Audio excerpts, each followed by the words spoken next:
Hello, मैं तरुण। आज हम बात करेंगे अपने last 10 days strategy of ESIC SSO exam. जैसा कि अभी हम सबको पता है कि हम लोग का अभी एक एग्ज़ाम बीता है। अब वो किसी का अच्छा गया होगा, किसी का बुरा, लेकिन मेरा मानना है कि जिसका चाहे जैसा गया हो उसको वहीं छोड़ देना चाहिए और अब आगे बढ़ना चाहिए। इनफैक्ट कोई भी एग्ज़ाम अगर आप दे के आएँ तो उसको वहीं छोड़ दीजिए, आगे सोचने की कोई ज़रूरत रहती नहीं है, क्योंकि रिज़ल्ट पे तो हम लोगों का कंट्रोल है नहीं, लेकिन जिस चीज़ पे हम लोगों का कंट्रोल है, अगर हम लोग उसको अच्छे से देखें तो हम लोगों के लिए ज़्यादा बेटर होगा।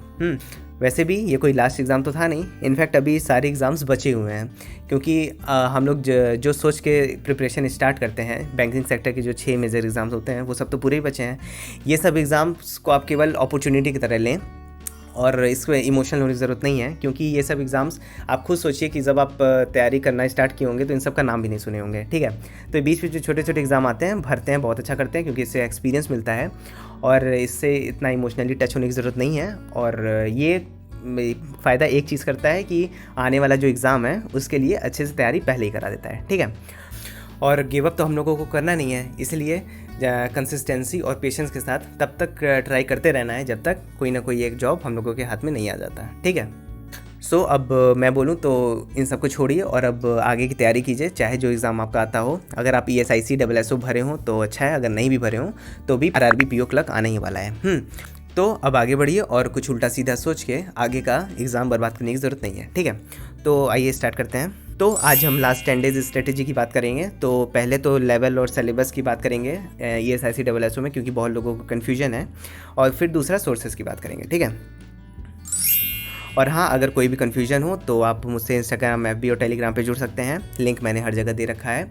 और मैं ऐसे यूज़फुल वीडियोज़ बनाता हूँ, तो अगर आपको अच्छा लगता हो तो ऐसे जुड़े रहिए, ठीक है। तो स्टार्ट करते हैं। हाँ, तो लेवल और सिलेबस की अगर पहले हम लोग बात कर लें तो लास्ट टाइम देखा जाए तो ये एग्ज़ाम 4 साल पहले हुआ था, 2018 में शायद हुआ था, और उस टाइम सुनने में आ रहा था कि बहुत ही इजी पेपर आया था, एकदम क्लर्क लेवल। लेकिन इस बार हम लोगों को रिस्क नहीं लेना चाहिए, हम लोगों को मैक्सिमम PO लेवल पे तैयार करके जाना चाहिए, क्योंकि एक तो ऑफिसर लेवल एग्ज़ाम भी है, प्लस इतना फ्लक्चुएशन हो रहे हैं आजकल के एग्ज़ाम में, तो अगर हम लोग मैक्सिमम तैयारी करके जाएं तो हम लोग के लिए बेटर रहेगा, ठीक है। और सिलेबस सेम है जो हम लोगों का बैंकिंग सेक्टर में है, कुछ भी इधर उधर से नहीं आएगा।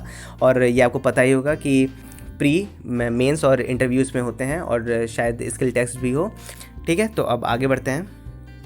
तो अब हम लोग बात कर लेते हैं जो 3 सब्जेक्ट हम लोग के प्री के एग्ज़ाम में आने वाले हैं, जैसे कि क्वांट्स, रीजनिंग और इंग्लिश। तो उसके बारे में हम लोग अच्छे से डिस्कस करते हैं।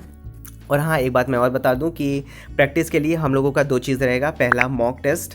अगर आपके पास 2 मॉक है तो उसमें 5-5 मॉक दिए होंगे। तो अब क्या, जैसा कि हम लोग को पता है कि 10 दिन हम लोग के पास बचा है, तो एग्जैक्ट मॉक भी हम लोग के पास 10 होंगे। तो उसको तो आज आप आराम कर लीजिए, बाकी कल से अगर पढ़ाई स्टार्ट करते हैं तो 10 दिन रहेगा, तो वो 10 मॉक यूज़ कर लेना है, ठीक है। फिर दूसरा, क्योंकि इसमें प्रैक्टिस बहुत चाहिए, कट ऑफ हाई जाता है, तो हम लोगों को मैक्सिमम प्रैक्टिस करना है इस 10 दिन। तो मैंने बहुत ही सर्च करके अपने चैनल पे 3 चीज़ का प्लेलिस्ट बना रखा है। क्वांट्स मॉक, ऐसे जैसे फ़ोटो मैंने दिखाया ना, तो क्वांट्स मॉक, रीजनिंग मॉक और इंग्लिश मॉक का प्लेलिस्ट मैंने बना रखा है। 10-10 उसमें डाल दिए हैं, जो पढ़ना है हर एक दिन। तो उसको आप जाके पहले तो प्लेलिस्ट सेव कर लीजिएगा, और पहले मेरे चैनल पे प्लेलिस्ट मिल जाएगा, अदरवाइज़ मैं लिंक अपने टेलीग्राम चैनल पे दे दूंगा, ठीक है। तो चलिए शुरू करते हैं। कॉन्ट्स के लिए क्या करना है, डेली एक मॉक तो लगाना ही है, और मॉक लगाने के तुरंत बाद उसको एनालाइज़ करना है, ठीक है, क्योंकि इसमें ज़्यादा क्वेश्चन आता नहीं है और मैक्सिमम आप लोग उसी समय अटैम्प्ट कर ही लेंगे एग्जाम में, तो थोड़ा बहुत जितना बचता है तो उसको तुरंत आप एनालाइज़ कीजिए।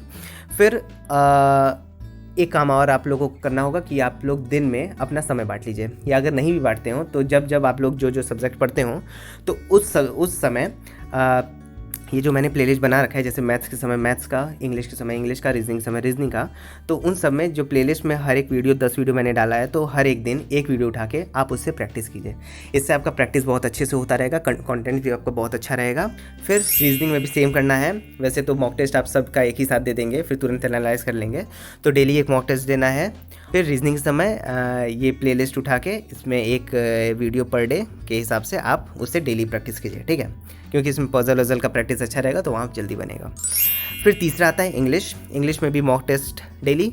और फिर इंग्लिश का तो सबसे बढ़िया यही होता है कि मैंने जो प्लेलिस्ट बनाया है उससे एक वीडियो उठाइए और लेट के आराम से इसको सुनिए, ठीक है, क्योंकि इसमें कुछ पेन कॉपी की ज़रूरत पड़ती नहीं है और इससे सुनेंगे तो आपका ग्रामर भी रिवाइज होगा, बाकी सब कुछ रिवाइज होगा। और हाँ, इसके जस्ट बाद यही संतोष सर अड्डा 247 पे एडिटोरियल लेते हैं, तो उसको एक देख लेना है, उससे आपकी वोकैब तेज होगी और रीडिंग तेज होगी, ठीक है।